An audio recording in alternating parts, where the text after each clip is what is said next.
Alright, ladies and gentlemen, welcome back to the channel. We are talking obviously about the Detroit Lions here on Will Upton Lions. Thank you guys for all the love and support. We're actually getting close to 2,000 subs, which is pretty nuts. We're going to go through offensively mainly for the Lions-Dolphins joint practice today.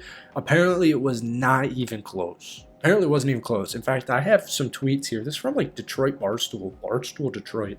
Here's some of it. Colton Pouncey. Dolphins offense just ran 16 or so plays in the red zone versus the Lions and didn't score until the final play. Miami's first team offense didn't score in the first 8 plays versus Detroit's first team defense. It was ugly. Lions D is having a day. Eric Woodyard. Amon-Ra St. Brown's unstoppable. And folks, there's some clips here. I'll try and put some into it. Amon-Ra St. Brown, we're going to talk about him, all right? Lions offense might be having their best practice at camp so far. Run game's better than it's looked all summer, and Jared Goff is absolutely dialed. That's Nolan Biacci. Oh, yeah. It is electric in Allen Park today. Isaac Tesla, right? Gets his helmet knocked off while blocking Jack Jones and still goes face-to-face with him after the play. Crowd loves it. All right. So, yeah, apparently the offense had an absolute day, and apparently the defense had an absolute day. We're kind of sticking to the offense because Colton Pouncey wrote a great article on The Athletic. I'll put the link in the description of this video, and I want to go through some of the things he said because, we've been preaching this the entire offseason, and I don't actually think there are Lions fans that are too concerned with the loss of Ben Johnson. Like, okay, maybe it's not going to be extremely flashy. Maybe it's not going to be like the craziest spectacle sometimes, but that's honestly probably for the best. Maybe was a little too flashy at times last season, right? Why is Jameson Williams throwing a football in a playoff game when he hasn't done that all season? So it's high risk, high reward. But anyways, the talent's insane.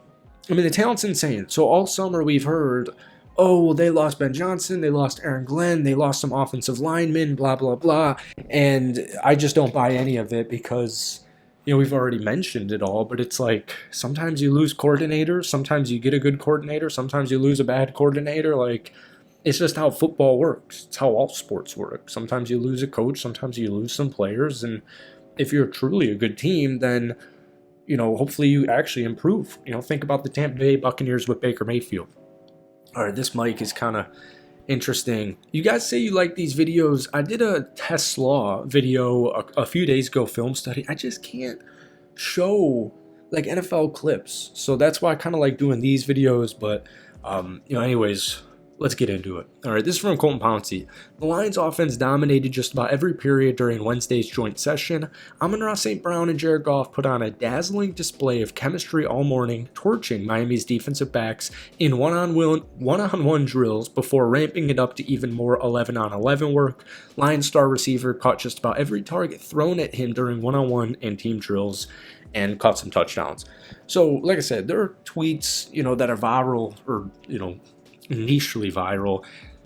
Amon-Ra St. Brown is one of the best wide receivers in the National Football League, but what I find so interesting being a Packers fan is, first off, like, people don't view Amon-Ra St. Brown as one of the best wide receivers in the NFL. I've got his stats here. Like, for somebody who's made back-to-back, first off, he's made 3 straight Pro Bowls, but for somebody who's had these statistics and made 2 straight All-Pro teams, first teams, it's kind of crazy how little he is discussed in the NFL world. All I hear is Justin Jefferson and Jamar Chase, and you give those guys credit because they're 2 unbelievable wide receivers.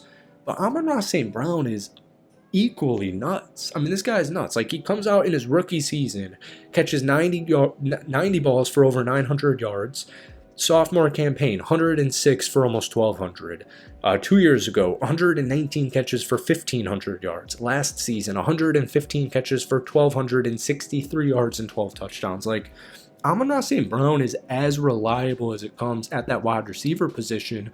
And the narrative 1 year ago is, well, what happens if teams double team Amon-Ra St. Brown? Is Jameson Williams going to be able to step up? So I'm sure you guys even saw it. Jameson Williams was getting gasps from the crowd today, and he apparently, blew by two Dolphins defensive backs or a DB and a safety and leaped into the end zone. I actually have it. Jameson Williams drew several grasps on go routes in one-on-one drills before hauling in a leaping red zone touchdown between defenders in the back of the end zone.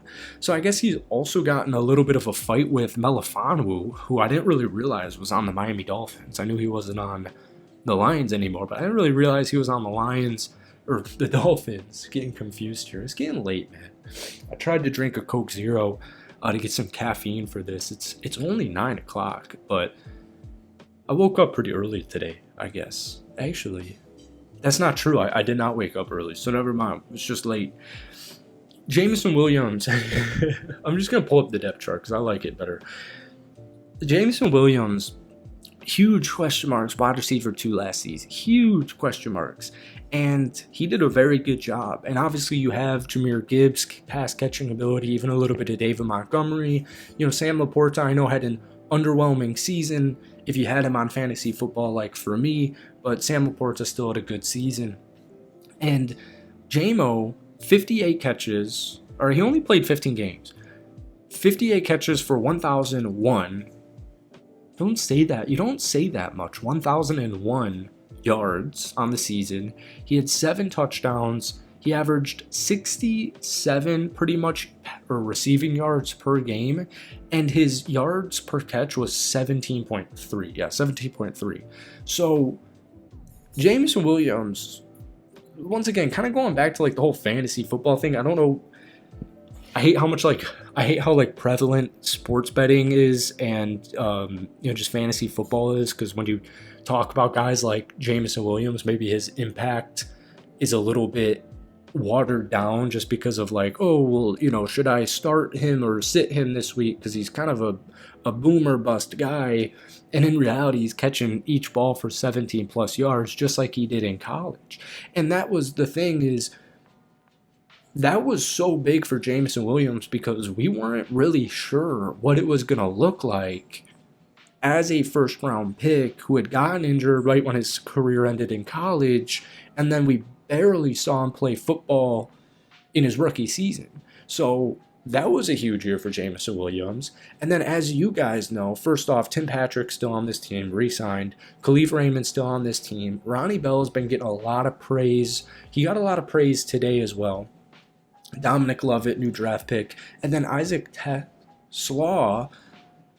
There's some clips today of just him catching really nice footballs. And, people either say he looks like Puka Nacua or not. And he does remind me of Puka in the sense of like, I don't really know necessarily identical. Like, oh, look at these two guys. If I were to give you a gray, black and white video where it's all grayed out and you can't see who it is, and it's Puka Nacua and Isaac Slaw, I'm not saying these are identical players, but it's similar as far as like the just kind of, what's that word I'm looking for? It's such a simple word. Value. It's such a good value pick for how good he is and where he was selected. So that's why I do agree with the Puka Nacua comparisons, not even necessarily, like I said, from a football technique standpoint. But you watch some of these, like there's one where he's, kind of running a hook and he like, all the way over there and he reels it in. And I don't know what Iced Tease, is that one of his nicknames? Mayo, something with Mayo. Someone had a really good coleslaw reference. You guys are really funny in the comment section with Isaac Slaw comparisons, and I still struggle with that name even though it's really not that difficult. And you guys also continuously give me really good things to remember how to say his name by. I've never really been good with names. So Isaac Slaw, not sure what that stat line will look like next season, but I just like, here's your top 5 receivers: Amon-Ra St. Brown, Jameson Williams, Isaac Slaw, probably Tim Patrick, Khalif Raymond. I mean, that's almost as good as it is, kind of as good as it gets. And then you got Sam Laporta, Brock Wright, Jahmyr Gibbs, Craig Reynolds, David Montgomery. And then I had something here. Oh, we'll even talk about the run game. Jahmyr Gibbs, David Montgomery, and Craig Reynolds found 5 to 6 yards per carry nearly all session. They all ended up getting touchdowns as well.